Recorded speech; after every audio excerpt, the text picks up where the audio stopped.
Movie की शुरुआत में एक आदमी को दिखाया जाता है जो कि जंगल में इधर उधर भटक रहा होता है। ये आदमी जंगल से निकलने की कोशिश कर रहा होता है और बहुत ही ज्यादा परेशान होता है। जंगल इतना घना था कि निकलने का कोई रास्ता नजर नहीं आ रहा। आदमी आगे बढ़ता रहता है, हालांकि सूरज ढल चुका है, लेकिन फिर भी ये निकलने की कोशिश कर रहा है और रास्ता ढूंढ रहा है। मगर वो ढूंढते ढूंढते एक ऐसी जगह पर पहुंचता है जहाँ एक बोर्ड लगा हुआ होता है और उसके ऊपर लिखा होता है पॉइंट ऑफ नो रिटर्न। इस बोर्ड को देखकर तो जैसे उसकी हवा निकल जाती है, क्योंकि उसके ऊपर जो लिखा है उसका मतलब है कि अगर आप यहाँ तक आ गए तो आप वापस नहीं जा सकते। आसमान के ऊपर कालक छा गई थी और तमाम परिंदे एक ही दिशा में उड़ गए। उस घने जंगल के अंदर छुपने की कोई जगह तो नजर नहीं आ रही थी। ये आदमी बहुत ज्यादा डर गया था, इसीलिए वो फैसला करता है कि वो एक दरख्त के ऊपर चढ़ जाएगा ताकि वो जंगली जानवरों से बच सके। लेकिन उसकी बदकिस्मती, वो इतनी ऊंचाई से नीचे गिर गया और बेहोश हो गया। उसके बाद हमें दिखाया जाता है कि उसे कोई खींच लेता है। कौन खींच रहा था उसे, किसने उसको अपनी तरफ खींचा, ये नहीं दिखाया गया, मगर उसकी तकलीफ भरी चीखें हमारे कानों के अंदर बैठ गईं। खैर ये किस्सा तो यहीं पे तमाम हुआ। मगर 6 दिन बाद एक लड़की दिखाई जाती है जिसका नाम मीना है। वो शहर में रहती है। मीना को कोई खानदान या दोस्त तो नहीं है। वो एक पेट स्टोर के ऊपर काम करती है और उसका मालिक उसको एक तोता देता है जो कि उसने एक जू के अंदर डिलीवर करना है। मीना उस तोते को अपने घर पर ले जाती है क्योंकि उसे आज नहीं कल डिलीवर करना था। वो रात उस तोते के साथ गुजारती है। अगले दिन वो तोते को लेकर जू के लिए निकल जाती है। लंबी सड़क थी और अचानक से वो एक गलत मोड़ ले लेती है और जंगल के बीच में पहुंच जाती है। ये वही जगह है जहाँ पर हमने पहले आदमी को गायब होते देखा था। वो गाड़ी को चलाते चलाते जंगल के अंदर पहुंच जाती है, मगर वो ऐसी जगह पर पहुंच जाती है जहाँ से आगे गाड़ी नहीं जा सकती। वो वहाँ पर रुकती है और कहती है कि यहाँ पर कोई ना कोई होगा, मैं उससे मदद मांगती हूँ। वो अपना तोते वाला पिंजरा लेकर वहाँ से निकल पड़ती है। अंधेरा भी होने लग गया था। अचानक सब परिंदे उड़कर वहाँ से भाग जाते हैं। मीना को अब डर लग रहा था क्योंकि जमीन भी हिल रही थी। उसे लगा कि कोई उसके करीब आ रहा है। अचानक से उसे एक बूढ़ी औरत नजर आती है और वो उससे दूर भाग रही थी। मीना उससे मदद मांगने के लिए उसके पीछे पीछे जा रही थी, मगर वो बूढ़ी औरत तो रुकने का नाम नहीं ले रही। और मीना उसे कहती है कि मेरी मदद कीजिए, मुझे रास्ता बताइए, मगर वो औरत तो रुक नहीं रही। लेकिन मीना उसके पीछे पीछे भागी जा रही है। जब मीना थक जाती है तो वो रुक जाती है और वो बूढ़ी औरत भी रुक जाती है और वो उसे कहती है कि अगर तुम जिंदा रहना चाहती हो तो मेरे पीछे आ जाओ। मीना के पास और कोई रास्ता भी नहीं था, वो उसके पीछे चले जाती है। फिर वो बूढ़ी औरत उसका हाथ पकड़कर अचानक से उसे घर के अंदर ले आती है। घर के अंदर एंटर होते ही वो उस घर के दरवाजे को बंद कर देती है और लॉक्स लगाने लग जाती है। ये कोई घर नहीं था बल्कि एक अजीब सा कमरा था जिसमें एक बड़ा सा शीशा लगा हुआ था। वहाँ पर वो बूढ़ी औरत अकेली नहीं थी बल्कि उसके साथ कुछ और लोग भी थे। मीना बहुत ज्यादा डर गई थी और वो डर के मारे कहती है कि ये कौन सी जगह है। कोई जवाब नहीं देता। उसके बरक्स वो उसे कहते हैं कि आ जाओ, इस आईने के सामने खड़े हो जाओ। वो कहती है कि क्यों। फिर वो बूढ़ी औरत जिसका नाम मेडेलिन है वो कहती है कि तुमसे कोई मिलने आ रहा है। मीना कहती है कि कौन मिलने आ रहा है। बूढ़ी औरत कहती है कि वॉचर्स हमसे मिलने आ रहे हैं। अचानक से अजीब आवाजें आने लगती हैं। बूढ़ी औरत कहती है कि वॉचर्स खुश हैं, वो तुम्हें देखकर बहुत ज्यादा खुश हैं, वो तुम्हारे लिए तालियां बजा रहे हैं। मीना बहुत परेशान होती है। वॉचर्स जिनके बारे में ना तो वो जानती है, ना मेडेलिन जानती है और ना ही हमें फिल्म में उनको दिखाया गया है। कौन है ये वॉचर्स और वो इन सब से क्या चाहते हैं। ये फिल्म इन सवालों को छोड़कर सुबह कर देती है और सुबह होते ही वो वहाँ से बाहर निकलते हैं। मेडेलिन कहती है कि वॉचर्स सिर्फ रात को ही बाहर आते हैं, दिन के वक्त हम जंगल में आजाद घूम सकते हैं। मीना इस जंगल में रहना नहीं चाहती थी। ऑब्वियसली वो यहाँ से निकलना चाहती थी और वो निकलने के लिए आगे बढ़ती है, मगर मेडेलिन उसे कहती है कि ये तुम्हारा कोई अच्छा फैसला नहीं है। इस जंगल से निकलने का तो कोई रास्ता ही नहीं है। हमें रात होने से पहले वापस इस घर में आना पड़ेगा। अगर तुम ना आ पाई तो वो वॉचर्स तुम्हें वॉच करने के बजाय तुम्हें ईट कर जाएंगे। लेकिन इस भाषण के बावजूद मीना के कान पे चों भी नहीं रेंगती और वो अपने तोते को लेकर वहाँ से भागने लगती है। जैसे ही वो आगे जाती है उसी में वही साइन नजर आता है, पॉइंट ऑफ नो रिटर्न। उसे देखकर वो डर जाती है। फिर वो कहती है कि चलो सूरज की तरफ बढ़ती हूँ, शायद मैं यहाँ से निकल सकूं। लेकिन जंगल से निकलने का कोई रास्ता नहीं है। अचानक उसे जमीन के नीचे जैसे झटका महसूस होता है, जैसे उसे कल रात को हुआ था। वो डरकर वापस घर की तरफ भागती है। वो हार गई थी। यहाँ मेडेलिन उसे हौसला देती है और कहती है कि सिर्फ तुम ही नहीं हो जिसने यहाँ से भागने की कोशिश की थी। तुम्हें क्या लगता है कि हम सब शौक से यहाँ पे रह रहे हैं? हम सब यहाँ से भागने की कोशिश कर चुके हैं। तुम्हें पता है ये जंगल बहुत अजीब है। ये जंगल रूहों को अपनी तरफ खींचता है और फिर इंसानों को दिखाता है। ये बहुत अजीब सी चीजें दिखाता है। अगर तुम इसके बारे में ज्यादा सोचो तो ये तुम्हें पागल भी कर सकता है। इसीलिए अगर तुम जिंदा रहना चाहती हो तो सिर्फ हमारे साथ रहो। ये जंगल एक शिकारी है और वो तुम्हें चीर फाड़ खाएगा और तुम्हारी हड्डियां भी नहीं मिलेंगी। मेडेलिन उसे बहुत सारे साइन बोर्ड दिखाती है जिनके ऊपर पॉइंट ऑफ नो रिटर्न लिखा होता है और ये पूरे जंगल में एक दायरे के अंदर फैले हुए थे। मीना कहती है कि ठीक है, ये साइन बोर्ड्स मौजूद है, मगर इन्हें लगाया किसने है। मेडेलिन कहती है कि इसे जिसने भी लगाया उसने बहुत ही कैलकुलेशन करके लगाया क्योंकि ये उस घर से आधा दिन दूर है। अगर तुम ना निकल पाओ तो तुम्हें वापिस आना पड़ेगा और अगर तुम वापिस ना आ पाओ तो तुम किसी ना किसी का खाना खाना बन सकती हो। वो कहती है कि ये जिसने बनाया वो किसी यूनिवर्सिटी में एक प्रोफेसर था। ऑब्वियसली मैथमेटिकल काम कोई प्रोफेसर ही कर सकता है। और इसके बाद अंधेरा आना शुरू हो जाता है और वो लोग फिर से उसी घर में आ जाते हैं। मगर आज फिर वॉचर्स उन्हें देखने आते हैं। वो हर रात उन्हें देखने आते हैं, मगर आज एक लड़की जिसका नाम कीरा है वो उनके लिए वहाँ पर खड़े होकर डांस करती है। मैडेलिन कहती है कि ऐसा नहीं है कि वो रोज चारों को देखने आते हैं, वो किसी एक से भी एंटरटेन हो सकते हैं। उनको खुली छूट थी कि वो जो मर्जी कर सकते हैं उस कमरे में, मगर वो आईने की तरफ अपनी पीठ करके खड़े नहीं हो सकते थे। रात के वक्त तो वॉचर्स बहुत ज्यादा प्रॉब्लम करते थे उनके लिए, मगर दिन के वक्त उन्हें और भी बहुत सारी मुश्किलें झेलनी पड़ती थी। वो रोज जंगल में कुछ ना कुछ शिकार करना चाहते हैं, क्योंकि उन्होंने पेट भी तो भरना है ना, ऐसे कैसे जिंदा रहेंगे वो। इसीलिए मीना और कीरा जंगल में अपना खाना ढूंढने के लिए चले जाते हैं। मीना कीरा से पूछती है कि वॉचर्स क्या है। कीरा कहती है कि मुझे ज्यादा तो नहीं पता, लेकिन मैडेलिन का एक नजरिया है। वो कहती है कि वॉचर्स हमें रोजाना देखते हैं, वो हमें ऑब्जर्व करते हैं, वो हमारी जिस्म की बनावट को देखते हैं, बस यही वो चाहते हैं। लेकिन मैडेलिन कहती है कि अगर हम उन वॉचर्स को देख लें तो हम पागल हो जाएंगे। कीरा मीना को एक गड्ढा दिखाती है और कहती है कि इस जंगल में ऐसे बहुत सारे गड्ढे हैं। दिन के वक्त ये सब वॉचर्स इन गड्ढों के अंदर चले जाते हैं, क्योंकि वो रोशनी के अंदर जिंदा नहीं रह सकते, इसीलिए वो गड्ढों के अंदर रहते हैं। कीरा उसे कहती है कि वो यहाँ पर 6 माह से फंसी हुई है, हम बस रोजाना शिकार करते हैं और रात को जो करते हैं उससे तुम बखूबी वाकिफ हो। कीरा कहती है कि मेरा शौहर भी मेरे साथ इस जंगल में फंस गया था, मगर वो कह रहा था कि मैं जंगल में वापसी का रास्ता ढूंढने के लिए जा रहा हूँ, और वो अभी वापसी का रास्ता ढूंढने गया हुआ है। लेकिन जैसे ही वो वापस आएगा तो वो हमें रास्ता बताएगा और हम यहाँ से बाहर निकल जाएंगे। मेरी तो इसके ऊपर उम्मीद कायम है। मगर दोस्तों, मैं तुम लोगों को बताता हूँ, वो जो आदमी हमें मूवी की स्टार्ट के अंदर दिखाया गया था वही उसका हस्बैंड था, और उसे तो वॉचर्स ने खा लिया था। मतलब ऐसा मुझे लगता है, क्योंकि उसे खींच लिया था और चीखों की आवाजें आ रही थी। जैसे ही वो घर आती है तो मैडेलिन उनको यहाँ पर जिंदा रहने के 3 कायदे बताती है। पहला ये कि कुछ भी हो जाए वो रात को अपने घर का दरवाजा नहीं खोलेंगी। दूसरा ये कि वो रात को आईने की तरफ पीट करके नहीं खड़ी होंगी। और तीसरा ये कि वो दिन में उन सुराखों के पास भी नहीं भटकेंगी। अब रात हो जाती है और मीना का उन वॉचर्स को लेकर तजस्सुस बढ़ता जाता है, इसीलिए वो आईने की आवाज सुनने की कोशिश करती है। जब वो कुछ नहीं सुन सकती तो वो आईने की तरफ पीट कर लेती है। जैसे ही वो ऐसा करती है तो वो वॉचर्स को गुस्सा आ जाता है और वो उस आईने के ऊपर जोर जोर से मारना शुरू कर देते हैं, और उस आईने के ऊपर एक क्रैक भी आ जाता है। मैडेलिन बहुत ज्यादा गुस्से में आ जाती है और वो कहती है कि तुम क्या कर रही हो, और उसको सीधा करके खड़ी कर देती है। ऐसा करने के बाद वॉचर्स का गुस्सा शांत हो जाता है और वो आईने को पीटना बंद कर देते हैं। खैर, किसी तरह ये रात भी गुजर जाती है।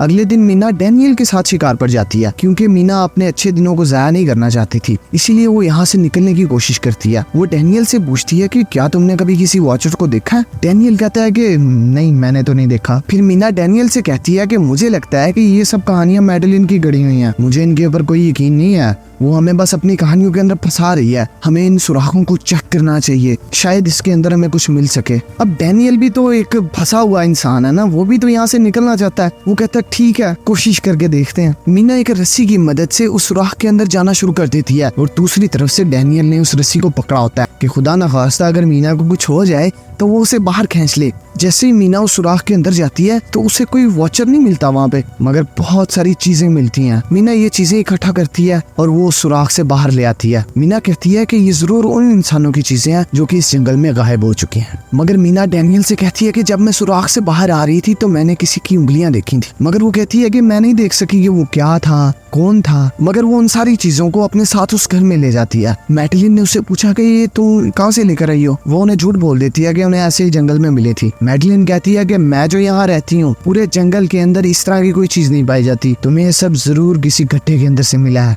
वो उससे बार बार पूछती है कि तुमने उस सुराख के अंदर क्या देखा था, लेकिन मीना उसे कुछ नहीं बताती। मीना को सुराख के अंदर से एक कैमरा भी मिला था। उसने इस कैमरे को एक सीसीटीवी कैमरे में तब्दील कर दिया और घर के बाहर लगा दिया ताकि वो देख सके कि वॉचर्स कौन है और वो कैसे दिखते हैं। मैडेलिन उन्हें समझाती है कि तुम गलत कर रहे हो, मगर वो लोग नहीं मानते और वो ऐसा कर देते हैं। आज वो लोग उन वॉचर्स के आने का इंतजार कर रहे थे ताकि वो उन्हें देख सकें, लेकिन वॉचर्स तो अभी तक नहीं आए थे। लेकिन आज उनके साथ कुछ अजीब होता है, उनके दरवाजे के ऊपर दस्तक होने लगती है। कीरा सोचती है कि शायद उसका शौहर है जो रास्ता ढूंढकर यहाँ पर आ चुका है, इसीलिए उठकर वो दरवाजा खोलने जाती है। मगर मैडेलिन उसे कहती है कि अबे तू पागल है क्या, तू खुद भी मरेगी और हमें भी मरवाएगी, ये तुम्हारा शौहर नहीं बल्कि वॉचर्स हैं। मगर कीरा को मैडेलिन के ऊपर यकीन नहीं आता, इसीलिए मैडेलिन उसे कहती है कि सुकून करो, तुम उसका कोई इम्तिहान ले लो, तुम उसे कोई ऐसी बात पूछ लो जो सिर्फ उसको और तुम्हें बताओ। अगर वो तुम्हारी बात का जवाब दे दे तो वो तुम्हारा हस्बैंड है और हम दरवाजा खोल देंगे। कीरा इस बात पर एग्री कर जाती है और वो बाहर खड़े आदमी से एक किताब के बारे में पूछती है जो कि उसके हस्बैंड को पता था और उसको जवाब भी देना चाहिए था, मगर उसका जवाब नहीं आता और इससे साफ जाहिर हो जाता है कि वो एक वॉचर है। फिर वो दरवाजा नहीं खोलते।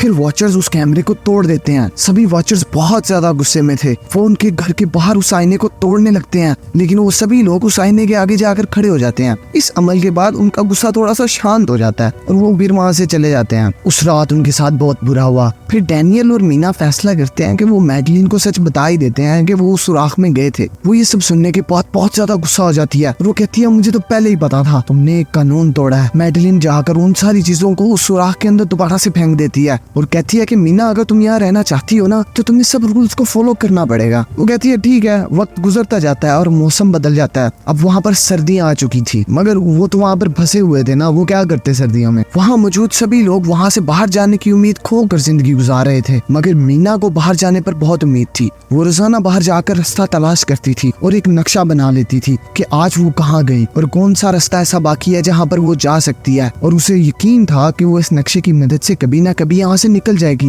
खैर वहाँ पर सर्दियाँ थी तो खाने की भी बहुत ज्यादा कमी थी और खाने की कमी होने की वजह से ना सिर्फ उनकी जिस्मानी बल्कि ज़हनी हालत भी बहुत ज्यादा खराब हो गई थी। इस सब के दौरान मैडलिन और डैनियल का झगड़ा हो जाता है। वो मैडलिन और मीना को बाहर ही छोड़ देता है और कीरा को उस घर के अंदर ले लेता है। अब रात होने वाली थी। मैडलिन और मीना उस दरवाजे के ऊपर जोर जोर से दस्तक देते हैं कि हमारे लिए दरवाजा खोल दो, वो वॉचर्स आने वाले हैं। वो दरवाजे को जोर जोर से पीटते हैं, वो भीख मांगते हैं, मगर वो दरवाजा नहीं खोलता। अब रात हो गई थी और अभी भी वो दरवाजा नहीं खोल रहा था। वो वहाँ से निकलते हैं। वो कहते हैं कि या तो वॉचर्स आ जाएंगे। वो किसी दरख्त के नीचे छुप जाते हैं ताकि कोई वॉचर उन्हें देख न ले। इस वक्त मैडलिन और मीना के साथ साथ हमें भी उन वॉचर की एक झलक दिखाई जाती है। वो लंबे, पतली और बहुत ज्यादा खतरनाक थे। वो अपने सुराखों से निकलते हैं और इंसानों को देखने के लिए उस घर की तरफ जाते हैं। जब उन्हें वहाँ पर मैडलिन और मीना नहीं मिलते तो वो समझ जाते हैं कि वो जंगल में कहीं गुम है। तो वो जंगल के अंदर घूमने लगते हैं ताकि वो उन्हें ढूंढ कर खा सकें। जब वो मखलूक वहाँ से दूर चली जाती है तो मैडलिन और मीना वहाँ से वापस आते हैं और उस घर का दरवाजा दोबारा से खटखटाने लगते हैं। इस बार वो जोर जोर से दरवाजा खटखटाते हैं और डैनियल से उस दरवाजे को खोलने के लिए भीख मांगते हैं। वो बहुत घबराए हुए थे क्योंकि उनकी जान तो बस एक तिनके के ऊपर फंसी हुई थी, मगर इस बार डैनियल दरवाजा खोल देता है। वो अंदर घुस जाते हैं और जल्दी से दरवाजा बंद कर देते हैं। मैडलिन कहती है कि मैंने तुम सबसे झूठ बोला कि मैं यहाँ पर फंसी हुई हूँ। हकीकत में मैं यहाँ की मखलूक को ऑब्जर्व करने आई थी क्योंकि मैंने इनके बारे में किताबों में पढ़ा था। जब मैं यहाँ पर आई और मैंने उन्हें देखा तो मुझे पता चला कि ये मॉन्स्टर्स है और ये बहुत ही ज्यादा खतरनाक और चालाक हैं और वो तो किसी की शक्ल में भी आ सकते हैं। जब मैंने उन्हें देखा था तो वो तो मेरी शक्ल में आगे आ गए थे। उसके बाल बिखरे हुए थे, उसकी आंखों के नीचे डार्क सर्कल थे। मैंने उनकी हरकतों से अंदाजा लगाया कि वो हर दिन हमें कुछ न कुछ ऑब्जर्व करते हैं और वो हमारे जैसा दिखने की कोशिश करते हैं, इसीलिए वो हर रोज गेट पर आते हैं और हमें देखते हैं।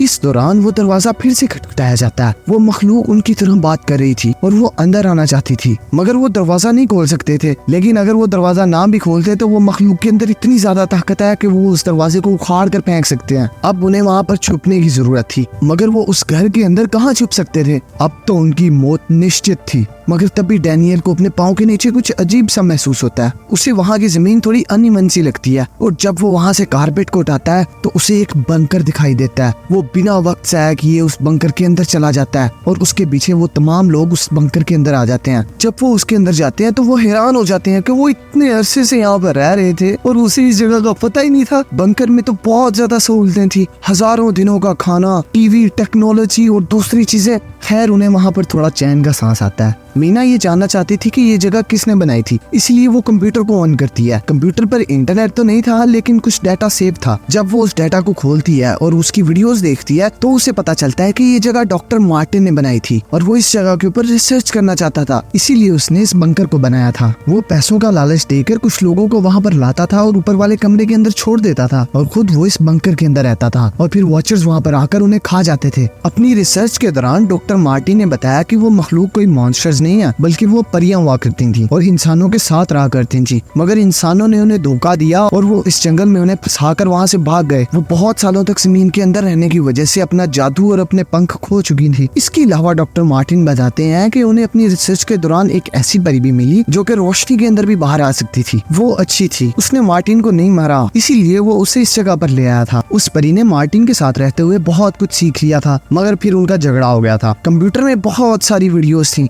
और मार्टिन ने हर वीडियो में कुछ न कुछ बताया हुआ था, मगर मीना सिर्फ ये जानना चाहती थी कि आखिर में क्या हुआ, इसीलिए वो आखिरी वीडियो प्ले करती है। और आखिरी वीडियो के अंदर डॉक्टर मार्टिन ने उन लोगों के लिए पैगाम दिया था जो कि यहाँ पर फंस चुके हैं। उसने कहा कि अगर तुम उस दिशा में भागो जिस दिशा में परिंदे उड़कर जाते हैं तो तुम इस जंगल से बाहर जा सकते हो। उसने अपने रिकॉर्डेड मैसेजेस में एक और बात भी गई थी कि अगर कोई इंसान यहाँ से निकलने में कामयाब हो जाए तो वो यूनिवर्सिटी जाकर मेरी रिसर्च को तबाह कर दे। कुछ राज ही रहने चाहिए, मगर फिर भी वो इस रात बहुत इंजॉय करते हैं और पुरसुकून तरीके से गुजारते हैं क्योंकि उन्हें बाहर निकलने का रास्ता पता चल चुका था। फिर जब वो सुबह को उस बंकर से बाहर आते हैं तो वो देखते हैं कि उन वॉचर्स ने उनका वो महफूज घर बिल्कुल तबाह कर दिया था। अब वो जंगल में जाकर वहाँ से निकलने का रास्ता ढूंढने लगते हैं। वो परिंदे जिनके बारे में प्रोफेसर ने बताया था वो तो शाम को आने थे, अगर वो शाम को उनके पीछे भागना शुरू करेंगे तो रास्ते में उन्हें कोई ना कोई वॉचर तो पकड़ के खा ही लेगा। मगर अब मीना का वो पैरेट उनके काम आता है। वो सुबह को ही उस पैरेट को आजाद करते हैं और वो देखते हैं वो किधर को उड़ा है तो वो उसके पीछे पीछे भागना शुरू कर देते हैं। रास्ते में उन्हें एक कब्र मिलती है। इस कब्र को देखकर मैडलिन बहुत अजीब बात बोलती है। वो कहती है कि एक वक्त था जब वो इंसानों के साथ रहती थी, इंसानों ने उन्हें धोखा दिया और वो जंगल को छोड़कर यहाँ से भाग गए। अब क्योंकि परियां अपना जादू खो चुकी हैं इसीलिए वो इस जंगल से नहीं निकल सकती। वो चलकर एक स्ट्रीम तक पहुँचते हैं और अब वो स्ट्रीम के जरिए वहाँ से निकल सकते थे। अब तो शाम भी हो चुकी थी, वॉचर्स अब अपने सुराखों से बाहर आ चुके थे। इससे पहले कि वो मार्टिन की बोट में बैठकर वहाँ से दूर चले जाते, डैनियल को अपना साथी जॉन नजर आता है। वो बहुत जख्मी था और डैनियल उसकी मदद के लिए आगे बढ़ता है। बाकी लोग बोट में बैठ जाते हैं। डैनियल के वापस आने से पहले उन्हें पता चलता है जो शख्स डैनियल की मदद मांग रहा है वो कोई इंसान नहीं बल्कि वो एक वॉचर है और वो इंसानी लिबास में यहाँ पर आया।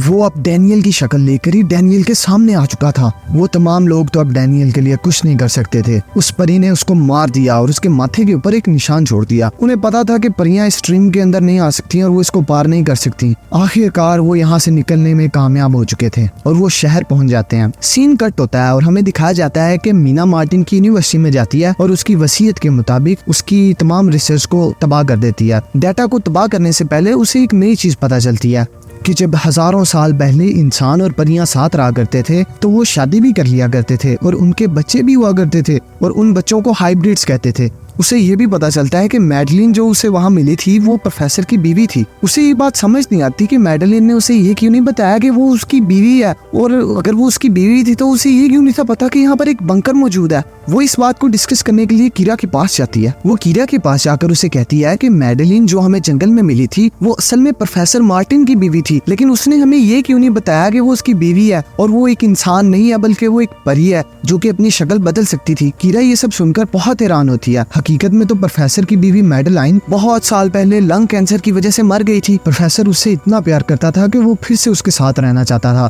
तभी प्रोफेसर ने उन परियों को ढूंढा और जब उसने उसको अपनी बीवी की तस्वीर दिखाई तो उसने उसकी शक्ल ले ली। जब वो ये सब मीना को बता रही थी तो उसे एहसास होता है कि ये सब उसको मैडलिन बता रही है, ना कि कीरा। जब मीना वहाँ पर आई थी तो जो शख्स कीरा की शक्ल में था उसने कीरा को बेहोश कर दिया था और वो खुद कीरा बनकर मीना से बातें कर रहा था। इसके बाद वो मीना के ऊपर हमला करने के लिए आगे बढ़ती है ताकि उसका राज ही रहे। मारने से पहले वो कहती है कि मैं जंगल में बहुत ज्यादा मुख्तलिफ थी और सारी परियां मुझ पर हंसा करती थी। मैं तो दिन में भी बाहर जा सकती थी, इसीलिए उन्हें मुझ पर गुस्सा आता था कि वो यहाँ से नहीं निकल सकती। मीना कहती है कि तुम सिर्फ मुख्तलिफ नहीं थी, तुम बहुत ज्यादा खास थी क्योंकि तुम एक हाइब्रिड हो, मतलब तुम आधी इंसान और आधी परी हो। ये वजह है कि तुम इंसानों और परियों दोनों के साथ रह सकती हो और इस वजह से तुम इस जंगल से निकल पाई। जब मीना ने उसको सच बताया तो मैडलिन को उसके पर और उसका जादू वापस मिल गया। इसके बाद वो मीना को वहाँ पर छोड़ देती है और उड़कर वहाँ से चले जाती है। अब हमें कुछ हफ्तों बाद का दिखाया जाता है। मीना अपनी बहन के पास गई थी क्योंकि वो जंगल के वाकयात के बाद बहुत ज्यादा डर गई थी और वो अब अपनी बहन के साथ ही रहना चाहती थी। उसने अपनी बहन से कहा कि मुझे लगता है कि वो परी अब भी मुझे देख रही है।